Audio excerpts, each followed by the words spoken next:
everyone, Ms. Hanks here. So today we are going to start looking at urban development. So we're in Unit 6 of AP Human Geography, and this is all about urbanization. We get some services and settlements in here, all kinds of good stuff. But today we're doing part 1. And I want you to take a moment in your notes and describe the downtown of a city. So if we go to a downtown, what would we expect to find there? And I want you to think about standing there, stand in the middle of a sidewalk and imagine everything around you and make some notes. What would you see? What would you hear? What would you smell? What are all of the things that go with it? And there may be negatives and there may be positives. And take note for that. Okay, and then I want you just to take a moment after you have done your description of a downtown, and just take a moment to sit quietly, pause the video for a second, and be a little bit mindful. Close your eyes, take a few deep breaths, get concentrating, and be aware of the things around you. Okay, so our objective of the day is to explain how the decline of the CBD, or Central Business District, affects the rest of the city. Remember that the one-word definition of CBD, and we're going to get to it here in a minute, is downtown. Our tidbit of the day is that there are oshiya, or pushers, who are employed in some of Tokyo's railway stations. They literally push people onto crowded trains when there is a rush hour, so that they can pack it and make it, I guess, as efficient as possible to move people. So remember that Tokyo is one of the most densely populated places in the entire world. Okay, so we are looking at urban development. And when we look at this photo, you can see there is a really, really specific way that cities develop. We have the CBD right in the middle, all these big, huge, tall buildings, and it gets much flatter as we go around it. There's still a whole lot of stuff. It's still very collected, still very connected and organized, but there's a very, very definitive way that cities grow over time. Okay. So I want you to take a moment and think about, discuss in your notes, what makes a good city? So is Seattle, for example, a good city? Is your hometown a good city? Is New York a good city? Is Tokyo a good city? What makes a city good or not?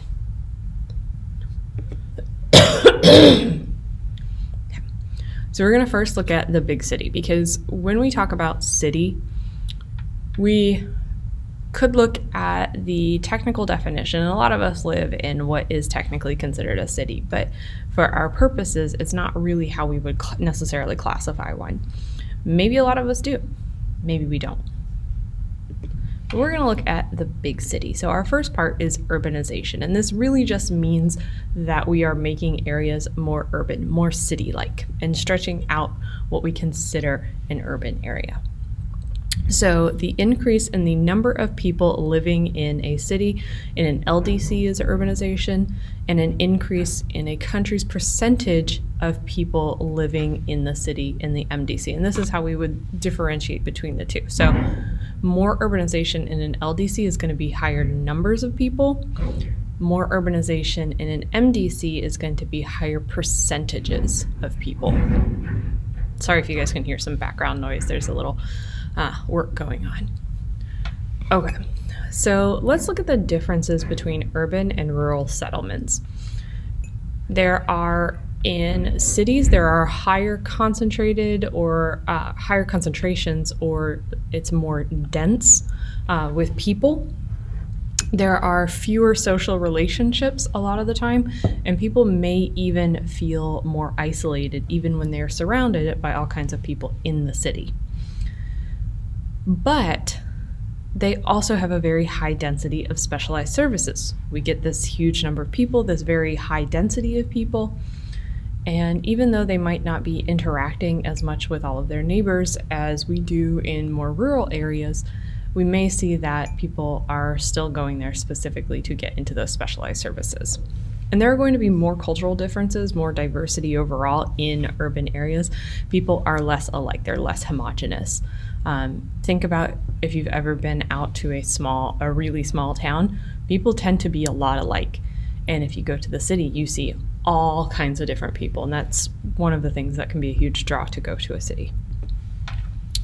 So let's look at these urban categories. And this is where we differentiate between what we consider a big town, a big city, a town, all the other pieces.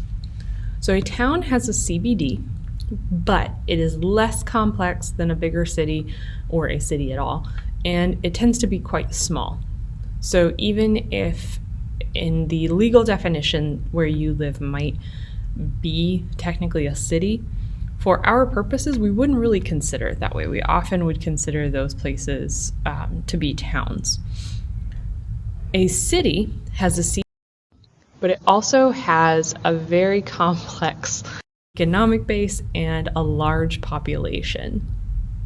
So they have a lot of stuff going on. Their basic industries tend to be widespread and diverse, and their population is very large. A suburb is residential and homogeneous. So we have a lot of extension of urbanization that we might start to classify as a suburb, because primarily what people are doing there is living there, and people tend to group with like people. So we'll see pretty homogeneous communities. And then we get into metropolitan areas, and these are urban areas that include suburbs and small towns. So essentially, we look at Seattle, for example. We have the greater Seattle metro area, and that's going to encompass a whole lot more than just Seattle city limits. It's going to get like Issaquah and Kirkland and Tacoma and Gig Harbor and everything kind of surrounding that immediate area.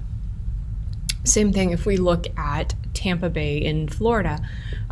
Tampa itself, the city limits are fairly limited, but it also has St. Petersburg and Clearwater and Brandon and Town and Country and all of these areas around it. Plus, it filters out pretty widespread. So its metro area for Tampa Bay is huge. Okay, so megacities are cities with more than 10 million people. And a few things to note about them is they, number one, are unable to control their expansion. They're growing at enormous rates. Basically, they just keep attracting more and more people. It grows outward. But a lot of the times what we're seeing is that with this uncontrollable expansion, we see some negative side effects. So we end up having these really overpopulated apartments. We'll see a rise in slums, so areas of really, really poor housing, often without and almost exclusively without basic necessities, things like electricity, running water, plumbing, any of that stuff.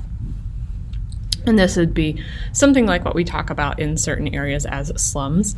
It doesn't have to look like this, but this would pretty frequently be what we see, especially if we're in LDCs. Okay, so a megalopolis is several metropolitan areas that have merged. So we have these big cities develop, they grow and grow, they have their metro areas, and then over time it just keeps growing and overlapping so much that it becomes one giant area that doesn't really have any specified boundaries. And this is really starting to kind of get in a little bit with the idea that we thought about with Tampa Bay. But really it happens on much larger scales with other cities. So big, really, really big cities growing at enormous rates and beginning to overlap. A world city is an international urban center that controls global systems of commerce and finance. So we would see massive media outlets. We would see significant sports teams. That kind of goes along with the media a little bit. Really, really important headquarters of different businesses, lots of financial input, headquarters of international organizations. So like, for example, the United Nations in New York City, Just all kinds of like really important stuff that is globally connecting us. And a world city is also known as a global city. Okay. So I want you to come up with a couple of examples for each type of city. So go back through, come up with specific examples. I would use Google maybe to help me out if I were you, but just an idea. Okay, so we are going to skip this. I'm going to link this video down below or in our Google Classroom so that you can watch what they're talking about. But Skid Row is really referring to something in particular. So when you watch that, when you watch Little Shop of Horrors video, and it's really short, it's really good, really famous musical if you are not familiar with it. But look at the lyrics and think about what you saw in that video. What is the musical trying to say about life in a downtown? Make some notes for yourself on that. Okay, so again, a downtown is the one-word definition of Central Business District, or CBD. And this is a compact area with a high percentage of services. Lots and lots of people in a very small area doing a lot of different stuff. Think when you walk into a city and you see buildings that have like shops and salons and dry cleaners and maybe a bodega to grab some food, and lots of restaurants and all kinds of things at the base level, and then like office buildings and maybe apartments up top. But you have lots of stuff crowded in together. It is often the oldest part of a city. It's where that city first began, and basically everything grows around it. And then it is also a hub for public transportation. So this would be a great place for us to see city buses, maybe light rail, subways, lots of taxis or Uber or any of that stuff. And I want you to think about what sorts of services we might find in the Central Business District. So remember that this is where a lot of our office jobs are concentrated. What types of jobs are going to serve the people who work in offices? Because that's a lot of what we see in a CBD.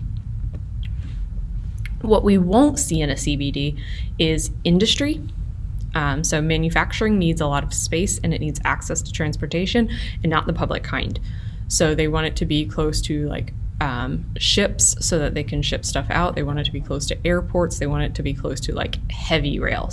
So popping it on some of the bigger train cars that we might see that are not for passengers.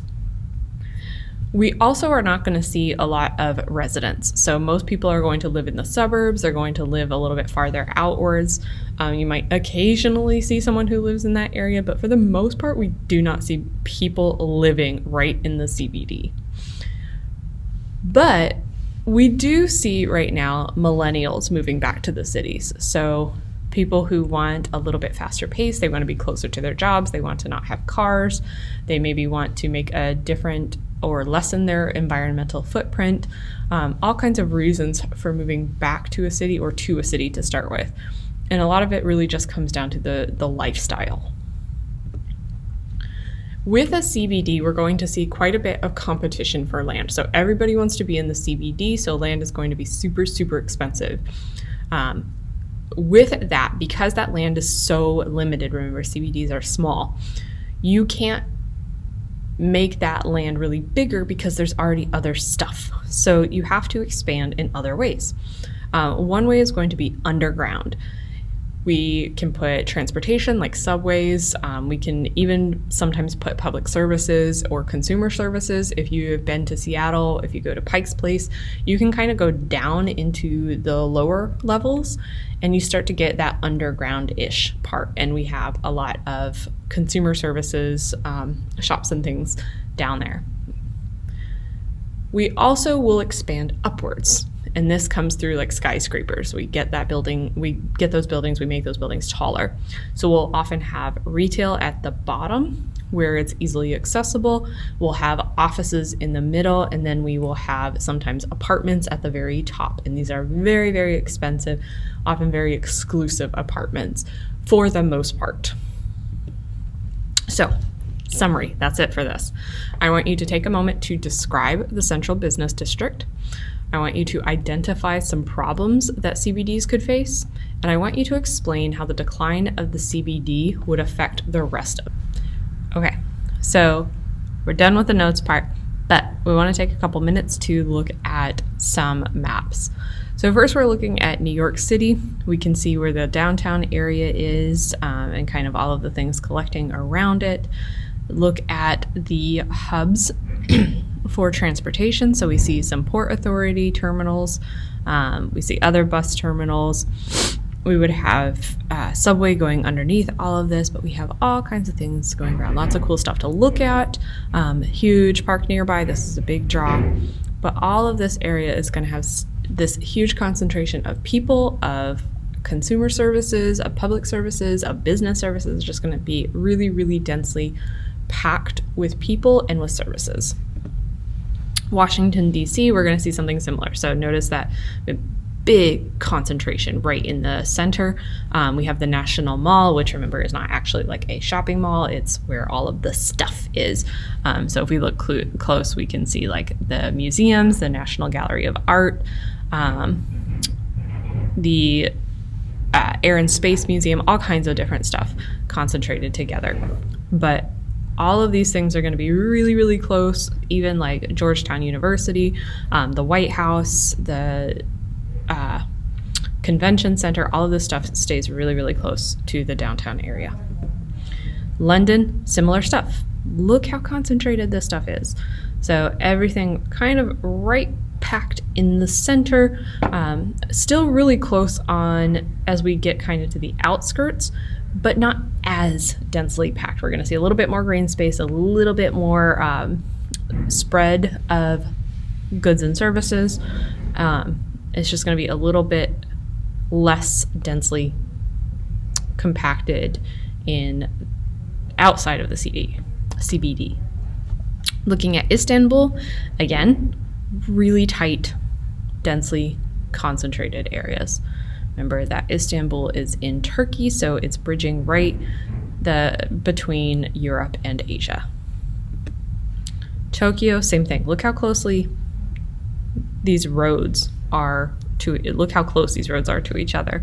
Look at all of the parking areas. Like we still have them further out, but they're definitely tightly concentrated in this area. And we're going to see huge numbers of people and services in here.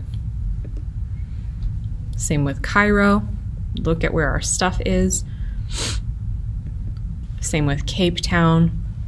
Really, really dense in the center. We start to see some more industrial stuff as we get outward, where it's not taking up the CBD's land. In Seoul, in South Korea. And that is it. So think about what you saw, where you saw things, why they were there, and why it matters. Same as we would always do with a 4-level map analysis, but take some time. Think about that with each of those maps. Where was everything? What did you see? Why was it there? And why does it matter? Okay, so that is it for today. Have a great day. Make sure you go back and read everything, check your notes, all of that good stuff. Rewatch any parts of the video that you missed, and we'll see you in the next one. Bye.